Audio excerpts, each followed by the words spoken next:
महानगरपालिकेच्या वतीने लोकसभा निवडणुकीच्या पार्श्वभूमीवर निवडणूक आयोगाच्या निर्देशानुसार नागरिकांमध्ये जनजागृती करण्यात येत आहे।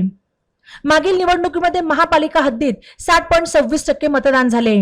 आता 100% मतदान करण्यासाठी विविध उपाययोजना करण्यात येत आहेत। त्या अंतर्गत आज महिला बचत गटाची बैठक झाली आणि बचत गटातील सदस्यांमार्फत घरोघरी जाऊन नागरिकांमध्ये मतदान करण्यासाठी जनजागृती करण्यात येणार आहे।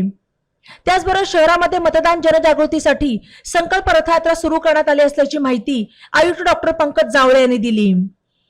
अहमदनगर महापालिकेच्या वतीने लोकसभा निवडणुकीच्या पार्श्वभूमीवर महिला बचत गटाच्या बैठकीत आयुक्त डॉक्टर पंकज जावळे यांनी मार्गदर्शन केले। यावेळी उपायुक्त सपना वसावा, उद्यान विभाग प्रमुख शशिकांत नजान, सुप्रिया घोगरे, निलेश शिंदे, नानासाहेब बेलेकर आदींसह बचत गटातील महिला उपस्थित होत्या। मनपाच्या वतीने लोकसभा निवडणुकीची जोरदार पूर्वतयारी सुरू असून विविध संघटनांच्या माध्यमातून शहरामध्ये जनजागृती करण्यात येत आहे। मतदानाचा टक्का वाढवण्यासाठी संकल्प रथयात्रा सुरू करण्यात आली आहे। याचबरोबर ज्येष्ठ नागरिक आणि अपंगांना मतदान केंद्रापर्यंत घेऊन जाण्यासाठी सोय केली जाणार आहे।